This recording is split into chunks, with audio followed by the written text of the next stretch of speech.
1919 թվականի օգոստոսի 1-ին Երևանում բացվեց Նորընտիր խորհրդարանի առաջին նիստը։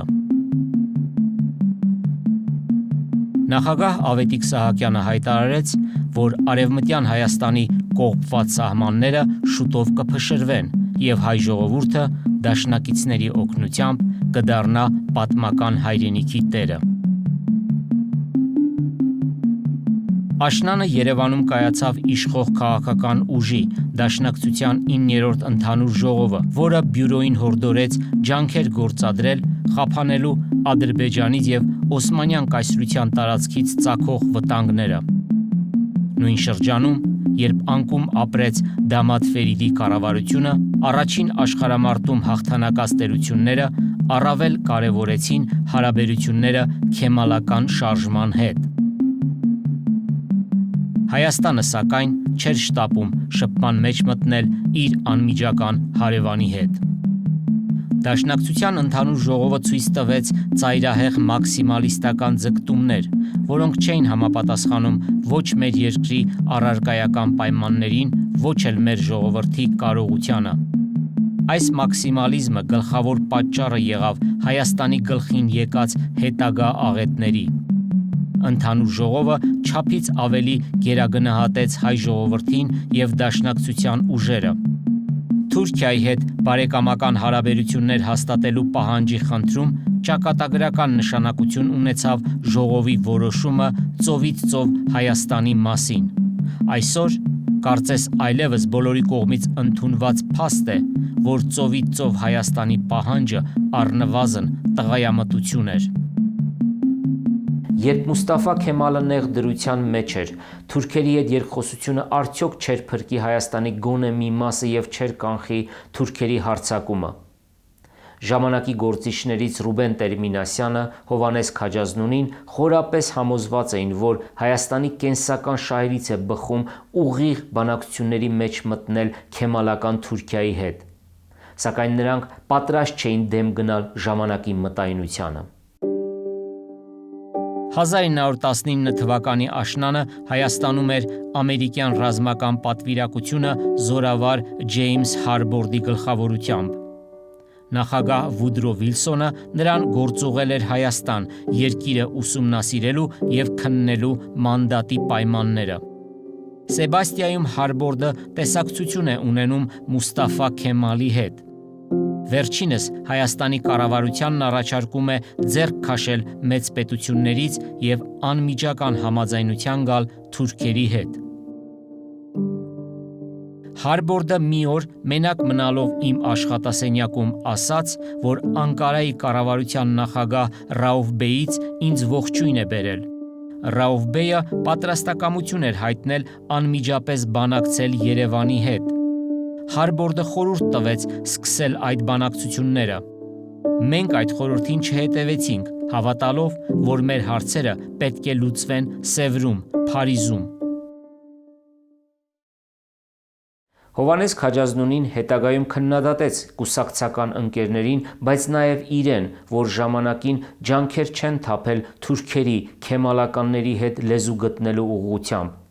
Ի պատասխան Սիմոն Վրացյանը պիտի գրեր. Ես կատարելապես համաձայն եմ Քաջազնունու հետ, որ մենք պետք է փորձեինք հաշտության լեզու գտնել թուրքերի հետ, և որ մենք այդ չենք արել, և դա մեծ հանցանք է։ Բեքիր Սամիի դիմումներից չօգտվելն ու բանակցությունների մեջ չմտնելը ծանր սխալ էր։ Մենք ինքներս պետք է քայլեր անեինք բանակցելու, որովհետև մենք թույլ էինք և շատ պետք ունեինք հաշտության։ Բայց միառժամանակ լավ հասկանանք, հաջողության հույս կար այդպիսի փորձերի համար և հոգեբանորեն կարող էինք այդպիսի քայլեր անել։ Դաշնակիցների կողմից Հայաստանի Հանրապետության փաստացի ճանաչումը նոր հույսեր արթնացրեց։ Խորհրդարանում դաշնակցական, ժողովրդական և ռամկավար ներկայացուցիչները երդվեցին, որ հայ ժողովուրդը չի հանգստանա, քանի դեռ Վանը, Մուշը, Ալաշկերտն ու Էրզրումը, Սասունն ու Զեյթունը չազատագրվեն։ Ներգործնախարար Աբրահամ Գյուլխանդանյանը հայտարարեց. Հայաստանի սիրտը Երևանում է, ձեռքերը Ալեքսանդրապոլում, գլուխը Ղարաբաղում, ոտքերը Դիարբեքիրում ու Սև ծովում։ 1920 թվականի հունիսին հայկական ուժերը վերահսկողություն էին հաստատել Կարսի մարզի Օլթիի գավառի մեծ մասի վրա։ Հայաստանում կար անթաքույց ոգևորություն։ Դաշնակցության Հառաջ օրաթերթը հունիսի 25-ի խմբագրականում գրում էր. «Օլթիի շրջանը գրավելով մեր զորքերի առաջ բացվում են արևմտյան Հայաստանի ճանապարհները»։ Օլթիի ուղղությամբ հայկական ռազմական առաջխաղացումը սկիզբը դրեց առաջին դիվանագիտական ու ռազմական շփումներին Հայաստանի Հանրապետության և Քեմալական Թուրքիայի միջև։ Կարաբեքիր Փաշան բողոքի նոտա հղեց հայկական հրամանատարությանը, իսկ Անկարայի արտգործնախարար Բեքիր Սամի Բեյը բողոքի նոտա ուղարկեց Հայաստան վարչապետ և արտգործնախարար Համո Օհանջանյանին։ Դադարեցնել հարձակումը, սա էր թուրքերի հիմնական պահանջը։ Բեքիր Սամի Բեյը հայերին կոչ արեց չդառնալ անգլիացիների ձեռքին խաղալիք։ Երևանում, սակայն, Անկարայից ստացված նամակը ընկալվեց քեմալականների թուլության նշան և ոչ հարաբերություններ հաստատելու մտադրություն։ Զինվորականները զգույշ էին։ Թովմաս Նազարբեկյանը Կարաբեքիրին գրեց, որ հայերը հարձակողական մտադրություն չունեն, հույս հայտնելով, որ Հայաստանի և Թուրքիայի միջև կհաստատվեն բարիդրացիական հարաբերություններ։ 1920 թվականի ապրիլին առանց լուրջ դիմադրության ռուսական բանակը մտավ Ադրբեջան և այդ հանրապետությունը խորհրդայնացվեց։ Ամիսներ անց պետք է խորհրդայնացվեին նախ Հայաստանը, ապա նաև Վրաստանը։ Ոգևորված Ադրբեջանում տեղի ունեցածով Հայաստանի բոլշևիկները տարբեր բնակավայրերում, Կարսում, Նոր Բայազետում, բայց առաջին հերթին այստեղ Ալեքսանդրապոլում կազմակերպեցին ապստամբություն, որը սակայն հաջողություն չունեցավ։ Ռուսաստանը դեռևս նպատակ չէր դրել խորհրդայնացնել Հայաստանը։ Հայաստանի վարիչները փորձում էին կապեր հաստատել Ռուսաստանի տարբեր հատվածներում իշխանություն ունեցող և միմյանց նկատմամբ թշնամաբար տրամադրված ուժերի՝ Դենիկինի, Կոլչակի և Լենինի, այն է բոլշևիկների հետ, որոնք ի վերջո տիրեցին ամբողջ Ռուսաստանին։ Ադրբեջանի խորհրդայնացումից անմիջապես հետո բոլշևիկները վիճելի տարածքների Ղարաբաղի, Զանգեզուրի և Նախիջևանի հարցում աջակցեցին Բաքվին։ Ռուսաստանը վերջնագիր ներկայացրեց Հայաստանին։ Խորհրդային Ադրբեջանից դուրս բերել հայկական զորքերը։ Ռուս-ադրբեջանական սերտ գործակցությունը մտահոգեց Հայաստանի ղեկավարությանը։ Երևանում տեղեկություններ էին ստացվում նաև ռուս-թուրքական հարաբերությունների հաստատման մասին։ Հայաստանի կառավարությունը պատվիրակություն ուղարկեց Մոսկվա, որը գլխավորեց խորհրդարանի փոխնախագահ Լևոն Շանթը։ Շանթի պատվիրակությունը Մոսկվայի ճանապարհին էր, երբ Չանախչի գյուղում տեղի է ունենում հայ զորահրամանատարներ Դրոյի, Գարեգին Նժդեհի, Գնդապետ Միրիմանյանի և Արցախում Դաշնակցության ներկայացուցիչ Արսեն Միքայելյանի հանդիպումը։ Այդ խորհրդակցությունը որոշում է իշխանությունը փոխանցել տեղի հայ բոլշևիկներին, քանի որ Ադրբեջանը խորհրդայնացվել էր, իսկ ռուսական 11-րդ բանակի դեմ պայքարը անիմաստ էր և անհնար։ Մի քանի օր անց Նժդեհը Հադրութից նահանջում է դեպի Կապան, իսկ Դրոն Խծաբերդի վրայով դեպի Գորիս։ Ռուսաստանը խորհրդայնացնելով Ադրբեջանը վիճելի տարածքների հարցում վերջնական որոշում չէր կայացրել։ 1920 թվականի օգոստոսի 10-ին խորհրդային Ռուսաստանի և Հայաստանի միջև Թիֆլիսում կնքված համաձայնագրով Ղարաբաղը, Զանգեզուրը և Նախիջևանը համարվում էին վիճելի տարածքներ, իսկ Ղազախի շրջանը բաժանվում էր։ Հայկական գյուղերը մնում էին Հայաստանի, իսկ մուսուլմանականները Ադրբեջանի կազմում։ Ինչու հայ-ռուսական առաջին դիվանագիտական փաստաթուղթը ստորագրվեց այստեղ, Թիֆլիսում, Վրաստանում, որ ինչպես և Հայաստանը անկախ էր և դեռ չէր խորհրդայնացվել։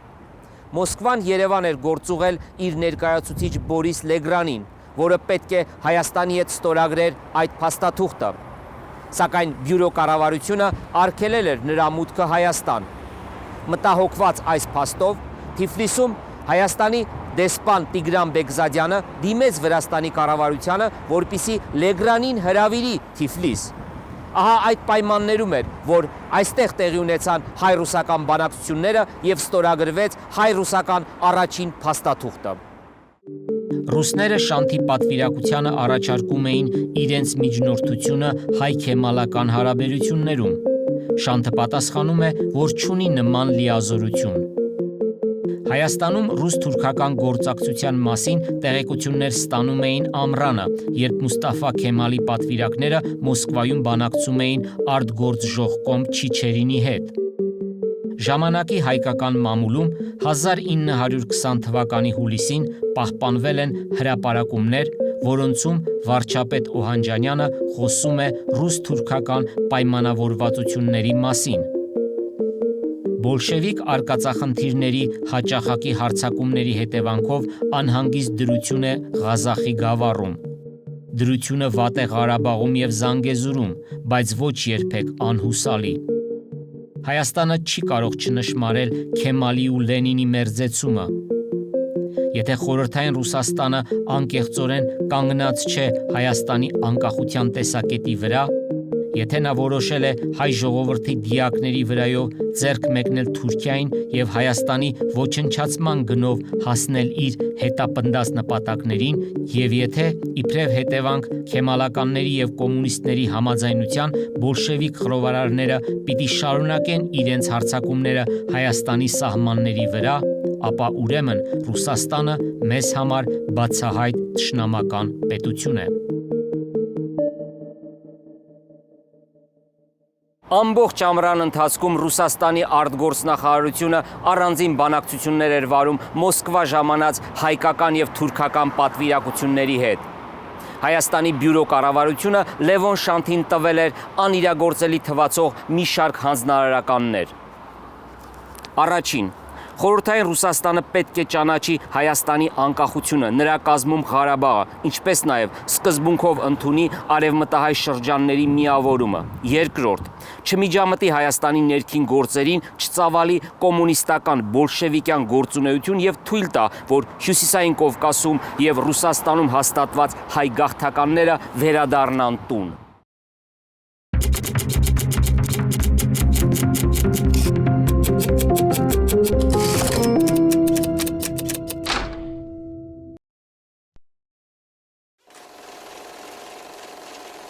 «1920 թվականի օգոստոսի 10-ին Փարիզի Մերձակա Սևր բնակավայրում ստորագրվեց պայմանագիր, որով Թուրքիան Հայաստանը ճանաչում էր անկախ եւ ազատ պետություն եւ համաձայնվում էր Էրզրումի, Տրապիզոնի, Վանի եւ Բիթլիսի վիլայեթներում Թուրքիայի եւ Հայաստանի միջև սահմանազատումը թողնել Ամերիկայի որոշմանը։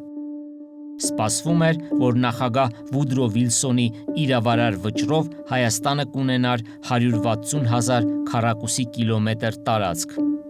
Երբ նոյեմբերի 22-ին հրապարակվեց Վիլսոնի վճիռը, Կարաբեքիրը ամբողջությամբ գրավել էր Կարսի մարզը եւ Ալեքսանդրապոլը, իսկ Հայաստանը ապրում էր իր անկախության վերջին շաբաթը։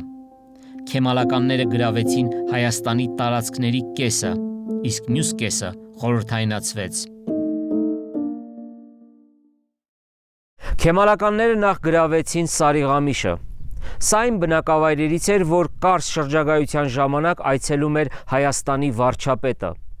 Պահպանված երկու լուսանկար կա, որտեղ երևում է, թե ինչպես է Ալեքսանդր Խատիսյանը զորավար Թովմաս Նազարբեկյանի հետ հանդիպում հայ զորքի եւ հայ որբերի հետ։ Սեպտեմբերի սկզբին Կարաբեքիրը Էրզրումում ողջունեց խորհրդային առաջին պաշտոնական պատվիրակությանը։ Ռուս-թուրքական բարեկամությունը ավելի ոգևորեց քեմալականներին։ Նրանք կասկած չունեին, որ հայերին չեն օգնելու ոչ ռուսները եւ ոչ էլ արևմտյան դաշնակիցները։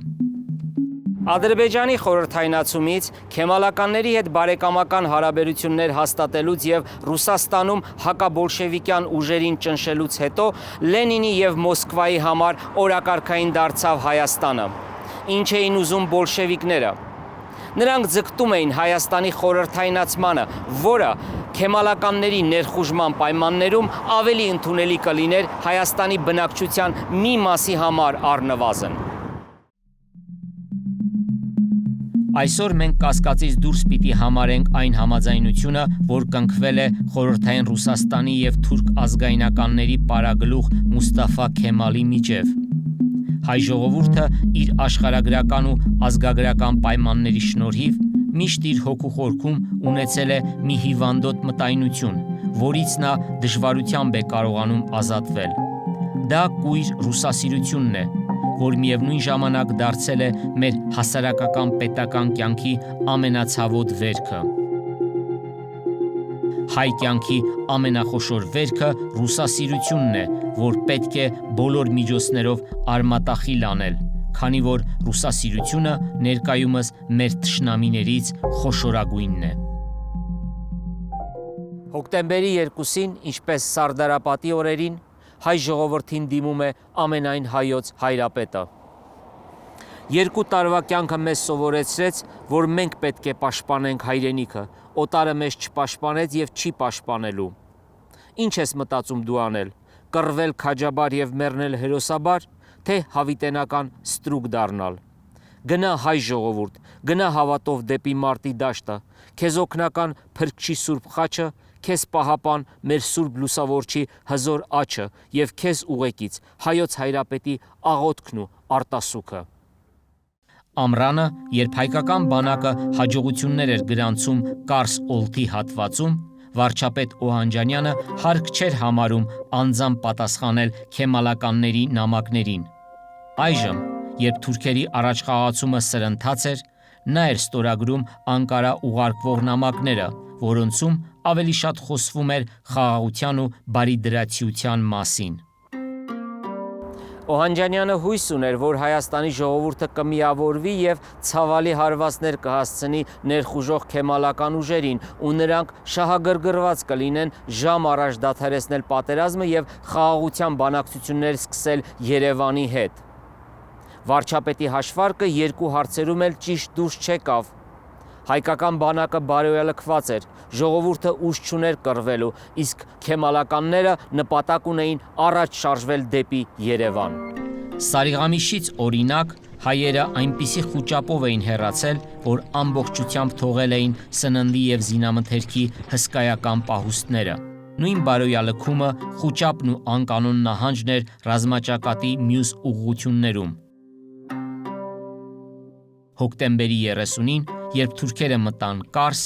օդաչու Արթուր Գուլյանը օդանավակայանից թռավ դեպի Երևան, մայրաքաղաք հասցնելով քաղաքի գրավման լուրը։ Հոկտեմբերի 30-ին Կարաբեքիրը հաղթական մուտք գործեց Կարս և անմիջապես հեռագրեց Անկարա։ Հայերը այնքան արագ էին հանձնվել, որ թողել էին զենքի ու զինամթերքի հսկայական պաշարներ։ Հետագա ամիսներին թուրք զինվորները կրելու էին հայերից առգրավված բրիտանական տաք համազգեստը։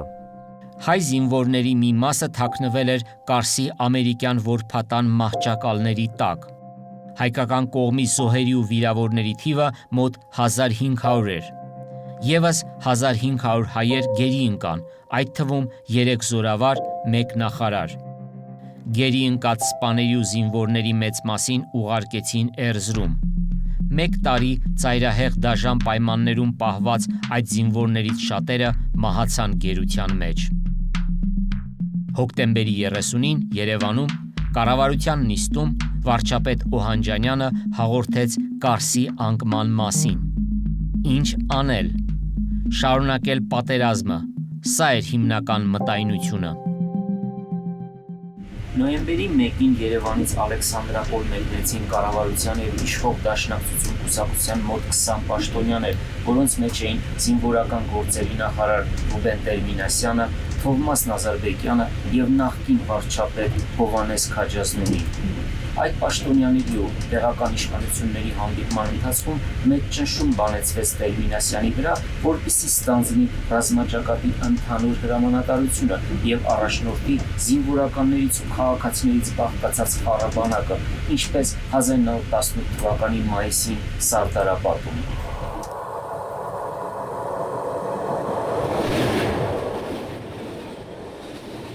Զորավար Նազարբեկյանի հետ ճակատը զննելուց հետո Տեր-Մինասյանը հայտնեց, որ բարոյալքությունն ու դասալքությունը այնքան են խորացել, որ չի կարող ստանձնել այդ պատասխանատվությունը։ Պատվիրակությունը վերադարձավ Երևան և վարչապետ Օհանջանյանի կառավարությանը խորհուրդ տվեց անհապաղ հաշտության ձգտել, քանի որ բոլորը, զինվորներն ու ժողովուրդը, խաղաղություն են աղերսում։ Թուրքական հարձակումը շարունակվում էր 3 ուղղությամբ՝ Կարս Ալեքսանդրապոլ, Իգդիր Սուրմալու և Շարուր Նախիջևան։ Նոյեմբերի 7-ին թուրքերը առանց դժվարությունների գրավեցին Ալեքսանդրապոլի բերդը և զինադադարի առաջարկ արեցին, որը հայկական կողմը ընդունեց, սակայն Կարաբեքիրը շարունակեց հարձակումը։ Նոյեմբերի 10-ին Անկարայից ստացվեց դաշնագրի տեքստ, որը անընդունելի համարեց և կառավարությունը, և խորհրդարանը։ Վարչապետ Օհանջանյանը խորհրդարանի նիստում կետ առ կետ ընթերցեց դաշնագրի տեքստը և հայտարարեց. Հայաստանի պատիվը և շահերը թույլ չեն տալիս ընդունել այս դաշնագիրը։ Խորհրդարանը ծափահարություններով ընդունեց վարչապետի խոսքերը։ Ռազմական գործողությունները վերսկսվեցին, սակայն դրանք շարունակվեցին միայն 1 շաբաթ։ Թուրքերը կարճ ժամանակում գրավեցին Սադարակը, և միայն Իգդիրի ուղղությամբ էր, որ դրոն կարողացավ որոշ ժամանակով կանխել թուրքական առաջխաղացումը դեպի Երևան։ Իգդիր Սուրմալուն Երևանի նահանգի միակ շրջանն էր, որ ընկած էր Արաքս գետի աջ ափին, Արարատի ստվերի տակ։ Հայերը կորցրեցին խորհրդանիշներից մեկը, իսկ Երևանն ու Արարատյան դաշտը, ինչպես 1918-ին, կրկին հայտնվեցին թուրքական օղակի ու շրջափակման մեջ։ Նոյեմբերի 17-ին կրակը դադարեց։ Կարաբեքիրը հեռագրով թվարկեց ռազմատուգանքի թվերը՝ 2000 հրացան, 20 հատ ծանր ու 40 հատ թեթև գնդացիր, 3 մարդկոց թնդանոթ, 4000 ջորի, 1000 սնդուկ հրացանային ռազմամթերք, 6000 թնդանոթի ռումբ, 2 շոգեմեքենա և 50 վագոն։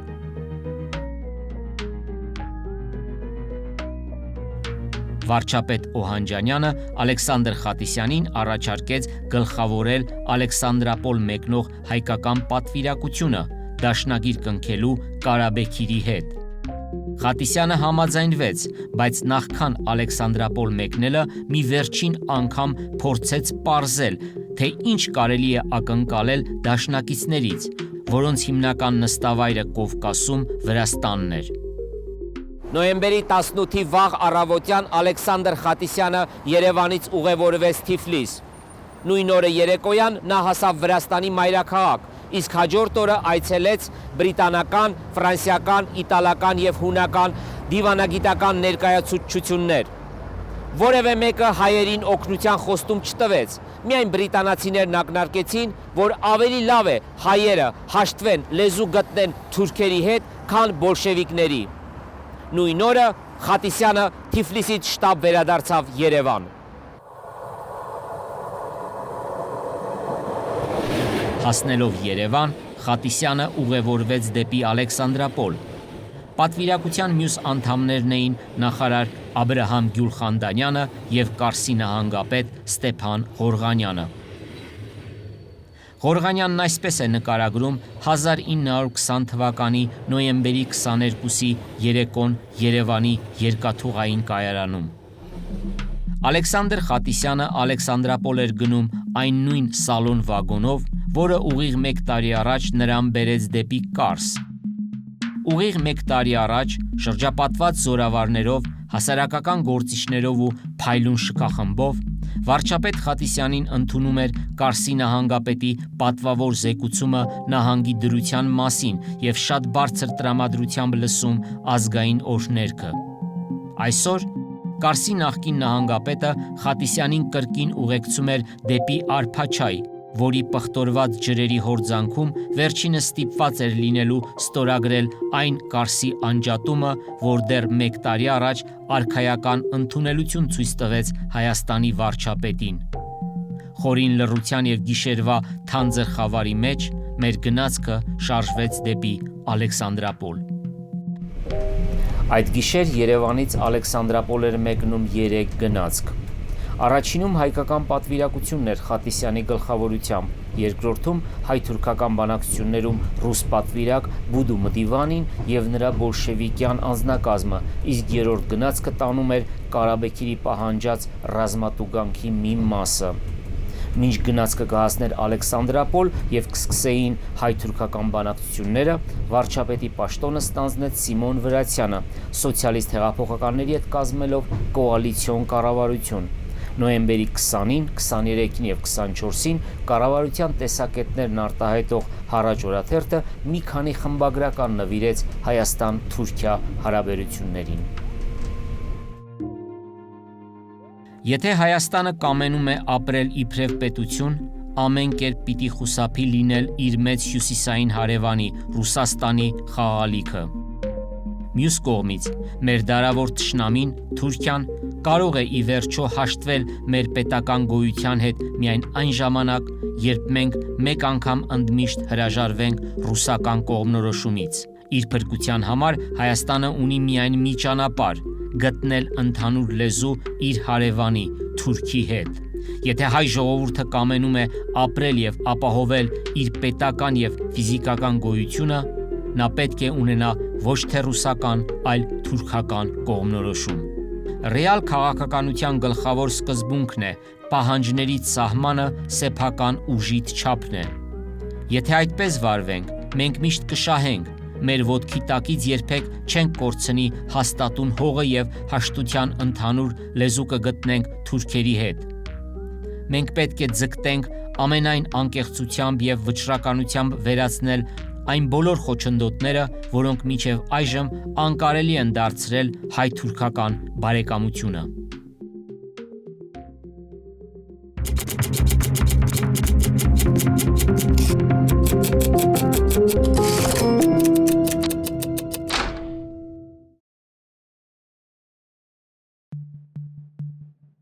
Երկու տարվա ընթացքում թուրքերը երկրորդ անգամ էին գրավում Ալեքսանդրապոլը։ Առաջին գրավումը տեղի ունեցավ 1918-ի մայիսին եւ շարունակվեց մինչեւ նույն տարվա դեկտեմբեր։ Երկրորդ անգամ գրավումը ձգվելու էր կես տարի, մինչեւ 1921-ի ապրիլի վերջերը։ Նոյեմբերի 24-ի վաղ առավոտյան քեմալականները Ալեքսանդր Խատիսյանի պատվիրակությանը դիմավորեցին Ալեքսանդրապոլի երկաթուղային կայարանում։ Թուրքերը իրենց հետ բերել էին 2 մեքենա եւ 2 կառք։ Ստեփան Ղորղանյանը զարմանքով նկատում է, որ մեքենաներից մեկը իրենն է, որով ժամանակին նա շրջում էր մարզում, իսկ կառքերից մեկը 2 սև նժույգներով գերված զորավար Դանիելբեկ Փիրումյանինը։ Թուրք սպաների ուղեկցությամբ հայկական պատվիրակությունը անցնում էր Ալեքսանդրապոլի գրեթե դատարկ փողոցներով։ Թուրքերի շտաբը տեղավորվել էր ամրոցում։ Հասնելուն պես Կարաբեկիրը ընդունում է հայկական պատվիրակությանը։ Ստեփան Ղորղանյանը գրում է. Կարաբեկիրը խոսում էր ֆրանսերեն եւ գերմաներեն։ Խատիսյանը հրամանատարի հետ փոխանակելով ողջույններ մեզ ներկայացրեց նրան։ Կարաբեկիրը սիրալիր վերաբերվեց դեպի իր հյուրերը։ Անմիջապես բերեցին թուրքական ավանդական սուրճը փոքրիկ ֆինջաններով, եւ մենք հավաքվեցինք քարտեզով ծածկված սեղանի շուրջ, անցանք զրույցի։ Ալեքսանդրապոլում ընթանում էին թուրք-հայկական բանակցությունները, երբ Հայաստանը հարձակման ենթարկվեց արևելքից։ Բաքվում Սարգիս Կասյանի նախագահությամբ ձևավորվել էր Հայաստանի ռազմահեղափոխական կոմիտեն Հայ հեղկոմը։ Կոմիտեն Ադրբեջանից, Աղստաֆայից անցավ Իջևան եւ բոլշևիկյան 11-րդ բանակի օգնությամբ Հայաստանում հռչակեց խորհրդային կարգեր։ Նոյեմբերի 25-ի երեկոյան բացվում է խորհրդաժողովի առաջին նիստը։ Խատիսյանի առաջարկությամբ նախագահությունը ստանձնում է Կարաբեկիր Փաշան։ Թուրքերը ներկայացնում են վերջնագիր։ Քանի դեռ Հայաստանը պաշտոնապես չի հրաժարվել Սևրի դաշնագրից, բանակցությունները չեն կարող շարունակվել։ Խատիսյանը հեռագրաթելով կապվում է վարչապետ Վրացյանի հետ։ Հայաստանը ստիպված է լինում հրաժարվել Սևրի դաշնագրից։ Նկատի առնելով, որ Սևրի դաշնագրով խախտվել են Թուրքիայի կենսական շահերը, որ նրա ազգային մեծ ժողովի կառավարությունը ճանաչում է Հայաստանի Հանրապետության անկախությունը եւ հայտարարում է Հայաստանի տնտեսական զարգացման իրական երաշխիքներ տալու պատրաստակամությունը, ցանկանալով երկու պետությունների փոխհարաբերություններում սկսել նոր դարաշրջան եւ երկարատև դաշնագրով բարեկամական հարաբերություններ հաստատել, իր կառավարության անունից պատասխանելով Թուրքիայի գրավոր առաջարկին, հայտարարում է, որ հրաժարվում է Սևրի դաշնագրից։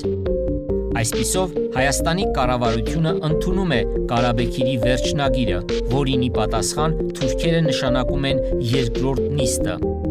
Այն բացվում է նվագախմբի կատարմամբ ինտերնացիոնալի հնչյունների ներքո, ապա հետևում է Շոպեն։ Թեև թուրքերը գրավել էին Կարսի մարզն ամբողջությամբ անիի ավերակներով, Իգդիր Սուրմալուն Արարատ Սարով եւ հաղթական նստել այստեղ Ալեքսանդրապոլում, հայերը ներկայացնում են տարածքային պահանջներ կից քարտեզով։ Կարսի մարզն ու Երևանի նահանգը ամբողջությամբ, Ալաշկերտի հովիտը, Վանի վիլայեթը, անգամ ելք դեպի Սև ծով։ Սա դեռ ոչինչ։ Երբ պատվիրակությունը վերադառնում է կեցավայր, Աբրահամ Գյուլխանդանյանը բողոքում է Խատիսյանի չափավոր քաղաքականությունը պնդելով, որ Հայաստանը քեմալականներից պետք է պահանջի Վիլսոնի սահմաններով Հայաստան։ Այդ ժամանակ Խատիսյանը բացականչում է.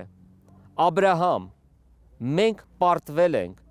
ինչ վան, ինչ մուշ, Աբրահամ, մենք պարտվել ենք։ Հայերին թվում էր, թե հրաժարվելով Սևրից հնարավոր կլինի Հայաստանի սահմանների մեջ ներառել Արաքսից այն կողմ ընկած որոշ հողեր։ Խատիսյանը կից քարտեզով հուշագիր է ուղարկում Ղարաբաղին, որին ի պատասխան թուրք հրամանատարը սպառնալից ակնարկում է, որ կշարժվի դեպի Երևան։ Խատիսյանը կապվում է Վրացյանի հետ եւ նրանից ստանում պատասխան, այն է ստորագրել դաշնագիրը։ Ալեքսանդր Խատիսյանը գրում է.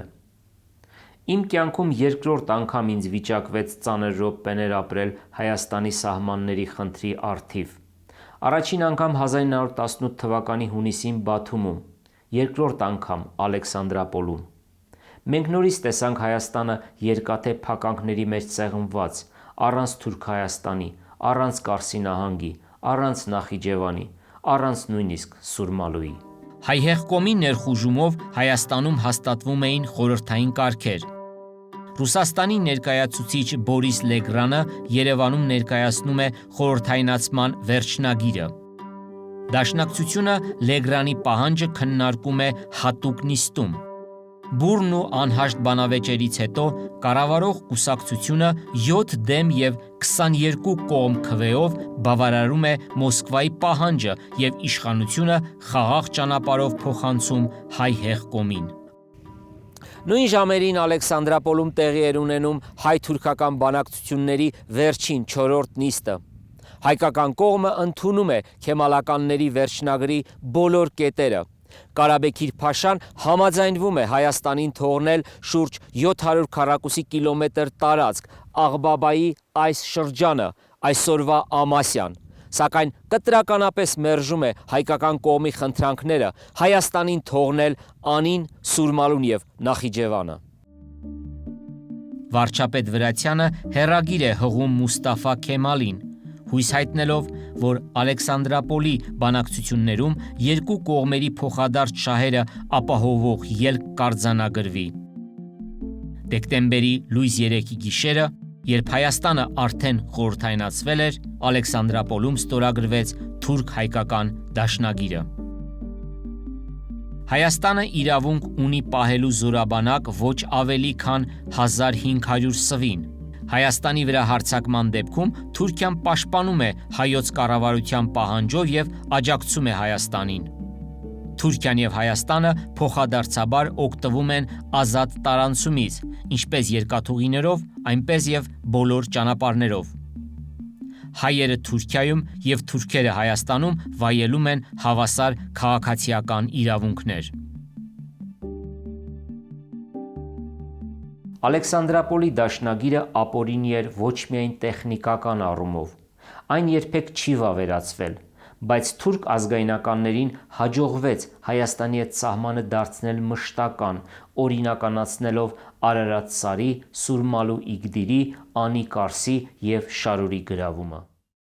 Սիմոն Վրացյանը, վերջին վարչապետը, որ կառավարեց միայն 8 օր, 1920-ի դեկտեմբերի 2-ի երեկոյան ժամը 5-ին իր նախարարների հետ փակեց գրասենյակների դռները եւ լքեց կառավարության շենքը։ Հայաստանում հաստատվեց բոլշևիկյան իշխանություն։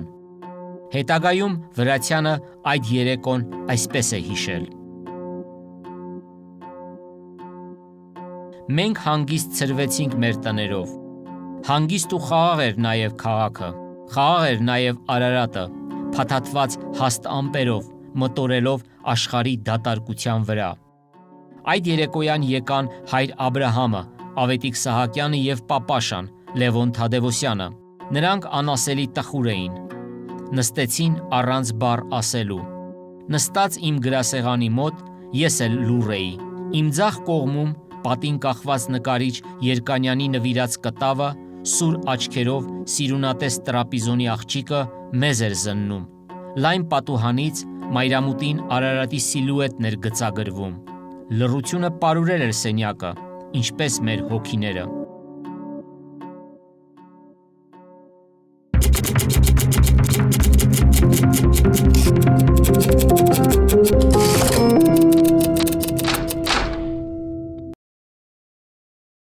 «1921 թվականի փետրվարի կեսերին, ի պատասխան բոլշևիկյան բռնությունների,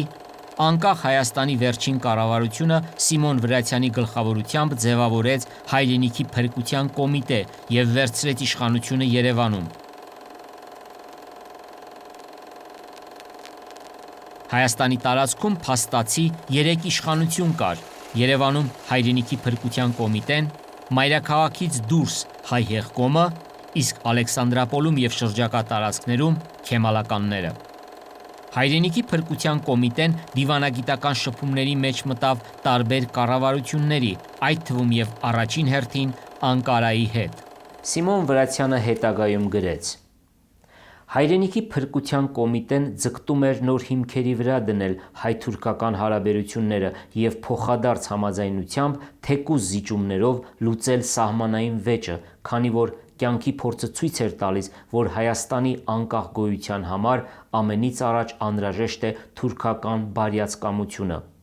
Մենք վախենում էինք, որ թուրքերը կարող են որևէ պատրվակով մտնել Երևան։ Մենք աշխատում էինք ամեն կերպ ցույց տալ մեր բարեկամությունը թուրքերին եւ նրանց ներշնչել հավատ դեպի մեզ։ Նույնիսկ դիմեցինք թուրքերին, խնդրելով զինվորական օգնություն բոլշևիկների դեմ պայքարում։ Այդ նպատակով հատուկ սպա ուղարկեցինք Իգդիր թուրքական հրամանատարության մոտ։ Մենք գիտեինք, որ թուրքերը չեն օգնի, բայց դիմումով կամենում էինք շեշտել մեր բարեկամական վերաբերմունքը եւ ներշնչել վստահություն դեպի մեզ։ Պետք է մեկ անգամ ընդմիշտ հասկանալ, որ անկախ Հայաստանի համար Թուրքիան ճակատագրական ուժ է։ Փետրվարյան ապստամբության օրերին ձայներ էին հնչում օգնություն խնդրել թուրք քեմալականներից ընդդեմ հայ բոլշևիկների եւ նրանց հովանավոր ռուսների։ Հայրենիքի փրկության կոմիտեի ներքին գործերի վարիչ Կարո Սասունին գրում է. Հայաստանի նոր կառավարությունը բարեկամական հարաբերության մեջ մնաց Թուրքիայի հետ։ Մենք գիտակցում էինք թուրքական վտանգը եւ հնարավոր խոհեմությունը գործադրում, գոնե ժամանակավորապես Թուրքիան հանդարտ պահելու։ Կոմիտեն իր մտքով անց չի կացրել Հայաստան կանչել թուրքական զորքեր, բացի ռազմամթերք խնդրելուց, եթե ստանար, շատ լավ կլիներ։ Հայ-թուրքական հարաբերությունների կարևորությունը շեշտվում էր փրկության կոմիտեի Հայաստանի դիվանագիտական ներկայացուցչություններին ուղղված գրության մեջ։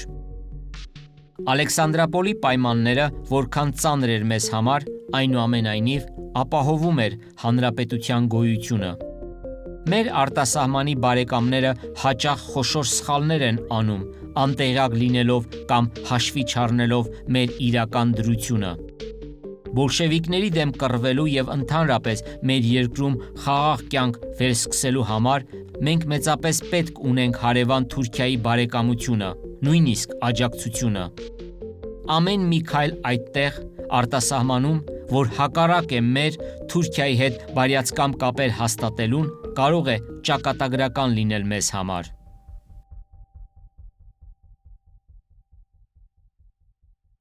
«1921 թվականի մարտի 15-ին Սիմոն Վրացյանը կոմիտեի հատուկ նիստ է հրավիրում քննելու թուրքական հարցը։ Այդ նիստին ներկա են նաև նախկին վարչապետներ Հովհաննես Քաջազնունին և Համո Օհանջանյանը։ Վրացյանը նկատում է, որ միակ պետությունը, որի հետ մենք պետք է խոսենք, Թուրքիան է։ Մենք հնարավորություն ունենք խոսելու նրանց հետ հիմնված Ալեքսանդրապոլի դաշնագրության վրա։ Ես կարծում եմ, բանակցություններ սկսել կարող ենք մենք միայն, հիմք ունենալով Ալեքսանդրապոլի համաձայնությունը։ Այսօր ժամանակը չէ գնահատելու այդ դաշնագրի բոլոր կողմերը։ Մենք, եթե կամենում ենք փրկել մեր երկիրը, այս ծանր դրությունից հարկադրված ենք դիմելու նման քայլի, ինչքան էլ ծանր լինի եւ ոչ պատվաբեր։ Վրացյանը քվեարկության է դնում երկու առաջարկ։ Առաջին՝ նախաձեռնել թուրքերի հետ բարեկամական հարաբերություններ, երկրորդ՝ այդ հարաբերությունների հիմքում ընդունել Ալեքսանդրապոլի դաշնագիրը, որից հետո Անկարա է ուղարկվում հետևյալ հեռագիրը. Ազատվելով բոլշևիզմի անունով Հայաստան մտած օտար լծից, Հայաստանի ժողովուրդը լի է խորունգ վճռականությամբ ապրելու ազատ ու անկախ եւ բարեկամական հարաբերություններ ստեղծելու թուրք ժողովրդի հետ։ Իմ կառավարությունը Թուրքիայի եւ Հայաստանի միջև միջազգային եւ բարեկամական հարաբերություններ ստեղծելու բազա է համարում Ալեքսանդրապոլի պայմանագիրը։ Մի քանի օր անց Վրացյանը Հայաստանում Թուրքիայի արևելյան ճակատի հրամանատարության ներկայացուցիչ Բեհայեդդինի միջոցով մեկ այլ հեռագիր է ուղարկում քեմալականներին։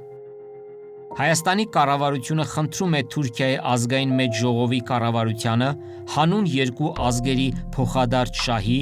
ըստ կարելվույն շուտ վերադարձնել հայ զինվորական գերիներին, հայկական բանակին տալ ռազմամթերք, առաջին հերթին ռուսական 3 գծանի հրացանի կամ թուրքական մաուզերի փամփուշտներ եւ կամ Ռոսի եւ Լեբելի սիստեմի հրացաններ։ Այն օրերին, երբ Հայաստանի փրկության կոմիտեն հեռագրեր էր հղում Անկարա, թուրքերը այստեղ Մոսկվայում բանակցություններ էին վարում ռուսների հետ եւ կնքում համաձայնություն, որի կետերից մի քանիսը վերաբերում էին Հայաստանի ճակատագրին։ Երևանից արտգործողկոմ Չիչերին ստացել էր հեռագիր, որով Ալեքսանդր Բեգզադյանը համարվում էր լիազորություններ չունեցող անձնավորություն։ Բեգզադյանը չմասնակցեց ռուս-թուրքական համաժողովին, որի պատճառը ոչ թե Երևանից ստացված հորդորն էր, այլ թուրքերի մերժումը։ Բեգզադյանը եւ Ասքանազ Մռավյանը Լենինին ու Չիչերինին նամակներ էին գրել, որ հայկական հողերի հաշվին Թուրքիային արվում են զիջումներ։ Ռուս-թուրքական բանակցություններում Թուրքիան համաձայնվեց Վրաստանին զիջել Բաթումի մարզը, իսկ Նախիջևանը դրվեց Ադրբեջանի խնամակալության տակ։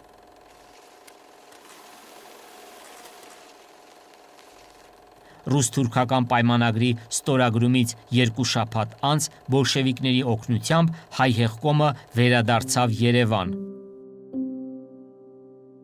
Հայրենիքի փրկության կոմիտեն եւ շուրջ 10,000 մարդ ոտքով ուժասպառ ու հյուծված հասավ Զանգեզուր, այնտեղից Պարսկաստան։ Մոսկվայի, ապա ամիսներ անց Կարսի պայմանագրերով դե յուրե հաստատվեցին Թուրքիա-Հայաստան սահմանները, որոնք գծվել էին թուրք-հայկական պատերազմում Հայաստանի բանակի կրած պարտության հետևանքով։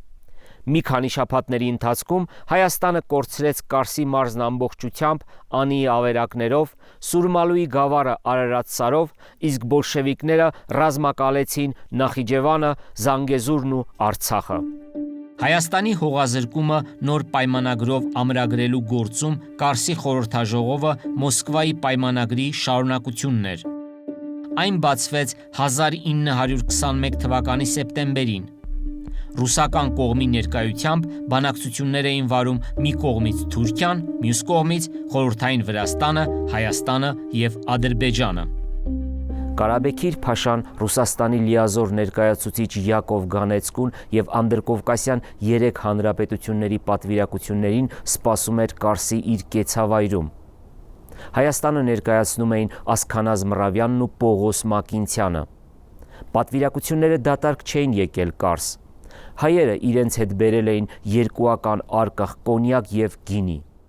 Խորհրդաժողովը բացվեց Կարսի նախկին նահանգապետի բնակարանում։ Բացման պատիվն ու առաջին ճառի իրավունքը տրված էր Ղարաբեգիրին, իսկ Անդրկովկասյան 3 պատվիրակությունների կողմից բացման ելույթի համար ընտրվել էր Ասքանազ Մռավյանը։ Չնայած Կարսի խորհրդաժողովի արդյունքները կանխորոշված էին, հայ պատվիրակները Գանեցկու միջնորդությամբ փորձեցին հայ-թուրքական սահմաններում որոշ փոփոխություններ կատարել հօգուտ Հայաստանի։ Խորհրդաժողովի երկրորդ նիստում սեպտեմբերի 27-ին ռուս պատվիրակը ներկայացնում է սահմանային 2 պահանջ։ Դիմելով Ղարաբեգիրին Գանեցկին ասում է. «Անի ավերակները հայերի համար ունեն պատմական ու գիտական մեծ արժեք։ Կողբի աղի հանքավայրերն ունեն համակովկասյան նշանակություն։ Ղարաբեգիրը սակայն անդրդվելի էր։ Թուրքիա-Հայաստան սահմանը պետք է անցներ Ախուրյան գետով և Արաքսով»։ Կարսի խորհրդաժողովը ավարտվեց բացումից 18 օր անց։ Հոկտեմբերի 13-ին կնքվեց 20 հոդվածներից կազմված պայմանագիր, որով գծվեցին նաև Թուրքիայի և Խորհրդային Հայաստանի սահմանները։ Երևանի նահանգի Նախիջևանի մարզը ինքնավար տարածքի կարգավիճակով դրվեց Ադրբեջանի խնամակալության ներքո։ Կարսում վերջակետ դրվեց հայկական երազանքին։ Հայերի սուրբ խորհրդանիշներից Արարատ Սարը,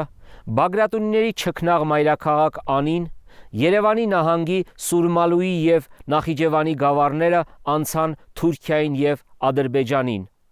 Խորհրդաժողովի արդյունքում 400 հայեր, որ գերվել էին թուրք-հայկական վերջին պատերազմում, հնարավորություն ստացան վերադառնալ տուն՝ Ալեքսանդրապոլ։